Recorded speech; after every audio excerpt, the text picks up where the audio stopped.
He is, right now, the hottest thing in Italian football. The most goals in Serie A with over 20 and counting, and in the space of months has become the leading man for the Azzurri. But what is it about Retegui that makes him so good? What's the crazy stat he's got that no other striker in Europe's top 5 leagues have managed?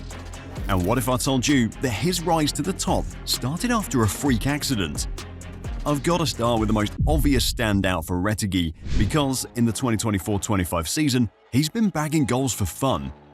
As of recording this, Atalanta is still in with a shout of winning the league thanks in large part to Retegui's 22 goals and counting. But it gets better. Retegui is the only player in the European top 5 leagues to score 5+ goals with his head, 5+ with his right foot, and 5+ goals with his left foot. The man can get goals however they come. It gets better too, because playing in Serie A for Atalanta, Retegui's getting his goals against some of the best sides in the league as well.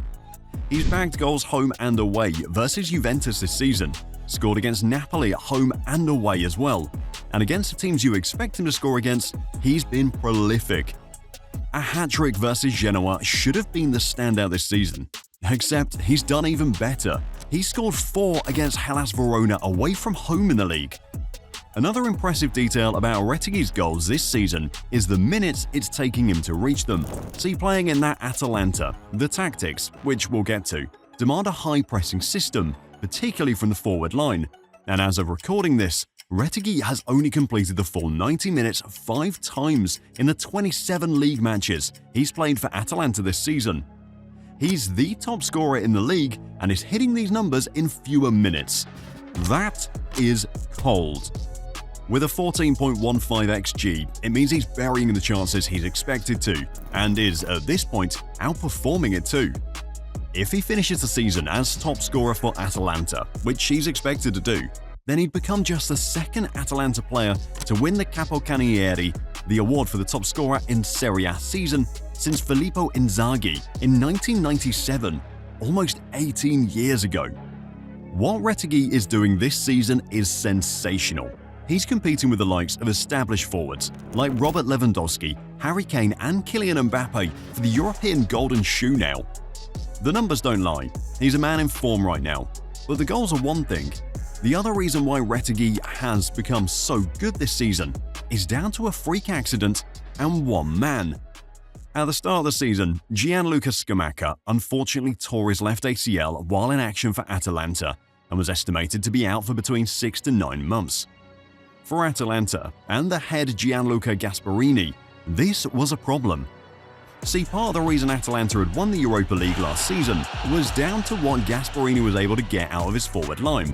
Ademola Lookman was scoring goals, the same with Scamacca too. And in Scamacca's case, his back-to-goal and link-up play was a crucial part of the team. Losing a player like Scamacca should have been a problem.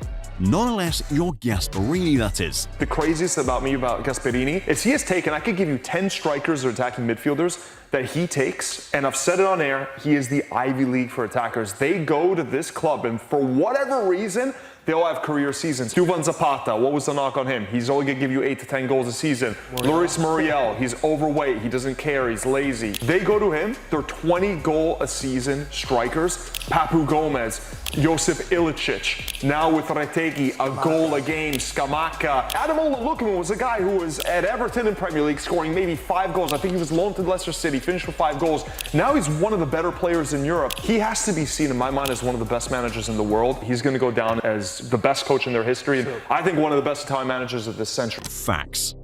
Particularly with forwards, it's almost as if Gasperini has the power to magically get the best out of them. The two we mentioned earlier, Ademola Lookman and Scamacca, were both considered flops after the spells they had in the Premier League, and he made both of them into a dangerous attacking duo. That was the indicator. If Gasperini could scout another attacking talent and do what he'd done in previous seasons, he'd find a solution, and pretty soon, the puzzle fit together nicely. It was a mixed bag with Retegui up to the point where he joined Atalanta. He'd been top scorer for Tigre in the Argentine Premier Division before joining Genoa at the start of the 2023-24 season, but after just 9 goals in all competitions for Genoa, many didn't think he'd make the cut. At best, he was probably going to be playing for a team battling mid-table or relegation form. until Gasperini decided to take a chance on him. The reported fee to sign Retegui was 28 million euros, and straight away, he wasted no time in making his mark in Serie A. A brace on his debut, and a goal versus Torino next, and that's led up to the goal count we talked about earlier.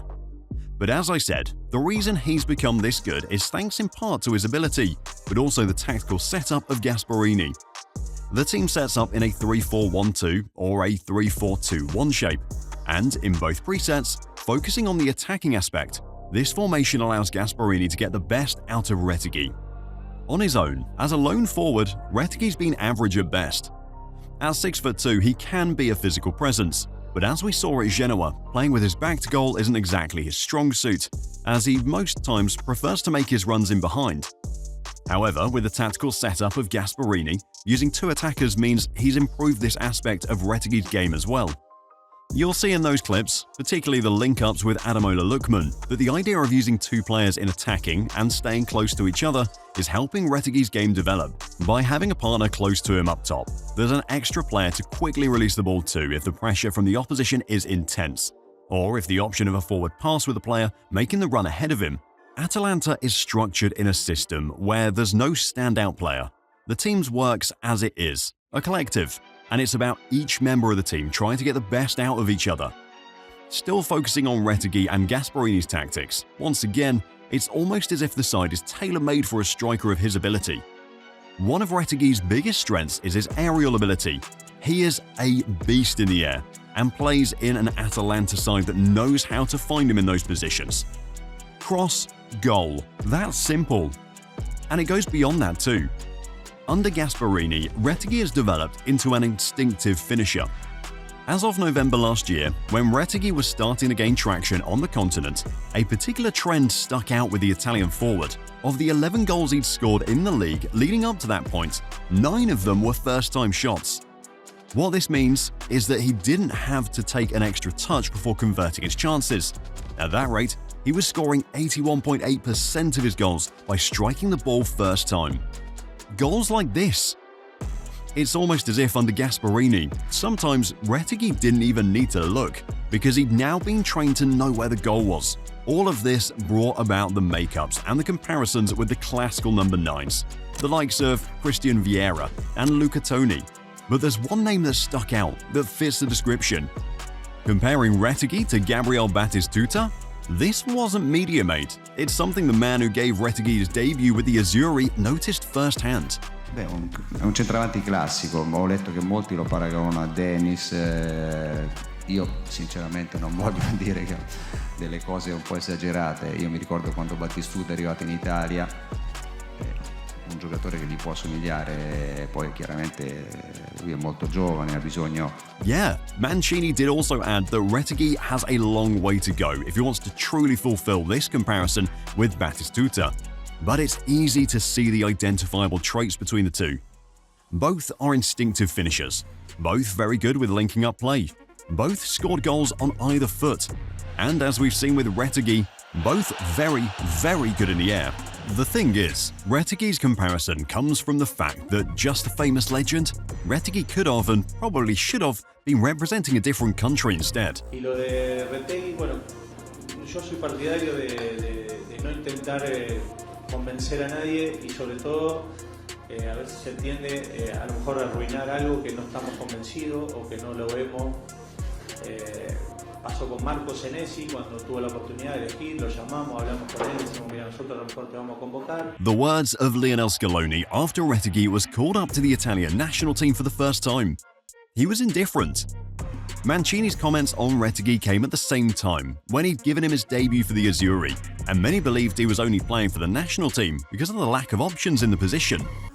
Italy had a disastrous campaign in World Cup qualifying for the 2022 edition. They missed the tournament after failing to qualify, and get this, their top scorers were Moise Kean, Ciro Immobile, and Giovanni Di Lorenzo, each with 2 goals. Giovanni Di Lorenzo is a right-back. Tough. Mancini wanted to rebuild the team, and getting the lesser-known Retegui was part of his idea of showing that he could pick talent from outside the big clubs. Retegui wasted no time in repaying Mancini's faith in him. He scored back-to-back in his first 2 games against England and Malta respectively. While his record might not be off the charts with Italy yet, this season he's also made sure he's kept the goals coming with the national team too. He scored against Belgium and Israel in the Nations League. 6 goals in 18 games for the national team as of recording this. A goal average of 1 every 3 games. That's decent. This season could still end up being very historic for Retegui and Atalanta. He's chasing the Capocannoniere, helping his team chase the league title. And there's no doubting both he and Atalanta could be making history by the end of the season. One thing is certain now, Retegui has morphed into one of the best goal scorers around. He was also on target for Atalanta in the Champions League, although 3 goals in 10 games for Ladea in Europe represents a disappointing tournament for the team in general, not just Retegui. At 25, there's a lot more he could be. By this, it means he's not even gotten to that age of 27, where players are considered to be in their prime. And with the signs he's showing now, there is every indicator that by the time he gets to that level, coupled with what Gasperini and his tactics are getting out of him, Retegui could be one of the most lethal finishers around. But what do you guys think though? Is Retegui that good? Or has he been lucky to benefit from the likes of Lautaro Martinez having drop-offs in goal numbers this season? Let us know in the comments below, and don't forget to hit that subscribe button to Matchday Moments as well.